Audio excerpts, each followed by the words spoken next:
Today on GrowthShares, we're going to analyze and see whether Merck Co. is a great long-term investment.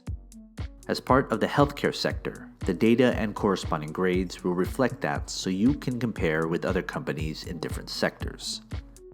This analysis is divided into three factors: the business, the stock, and the price, with each weighted according to their importance. Each factor has a set of metrics which delve deeper into each factor. They are also weighted based on importance. Both the factors and metrics are given a grade from 1 at the low end to 100 at the high end, with 51 being considered average.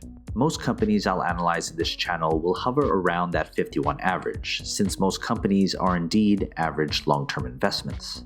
In order to be considered a great long-term investment, a company would need to receive a final grade of 81 or higher.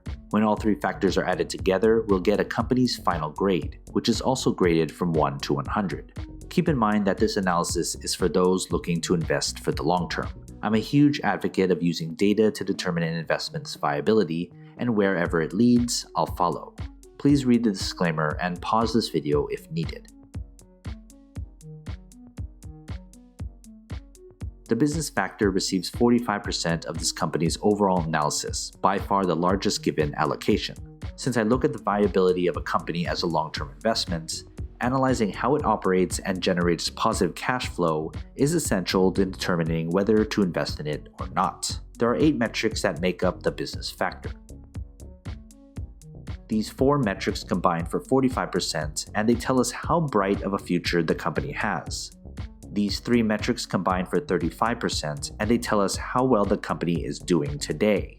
And market dominance at 20% tells us how well the company is doing against competitors and potential rivals. If you want to know more about each metric, I have made a video detailing every metric, link in the description below. Here are the grades for each business metric.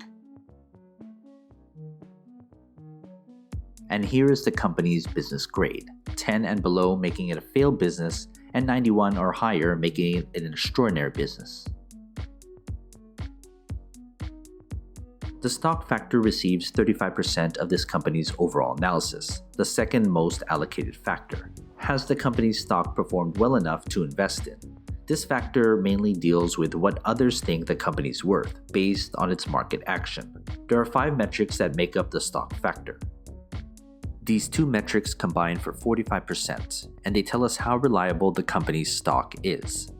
These 3 metrics combine for 55%, and they tell us what others think of the company's stock.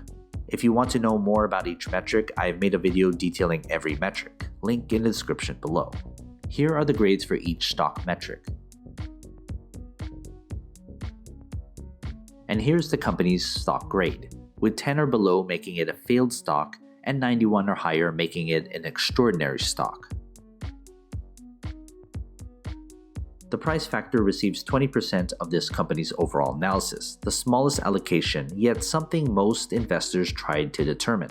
Price per share isn't everything, but it does determine the best price at which to invest. However, looking solely at the price regardless of whether the company has a good business or a good stock isn't a good idea, especially if you're looking to invest in this company for the long term. The only metric that makes up the price factor is the company's intrinsic value, otherwise known as its fair value price per share. Here's the company's intrinsic value and its price grade, with 10 or below making it expensive, 51 making it fairly valued, and 91 or higher making it a bargain.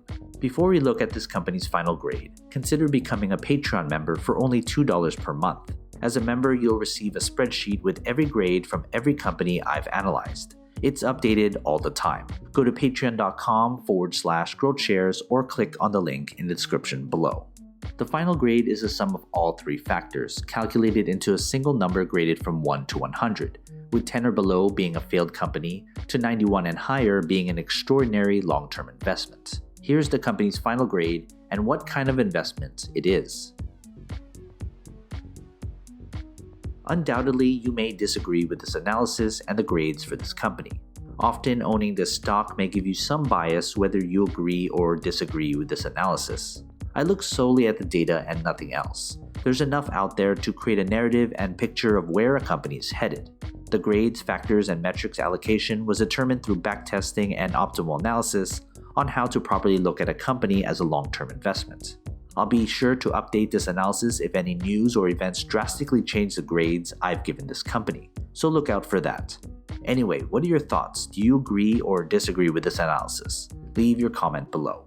If you're looking to advertise your business, product, or service in a future video, you can email me here. In order to filter out spam, write this phrase as the title of your email. And as always, take care of your money.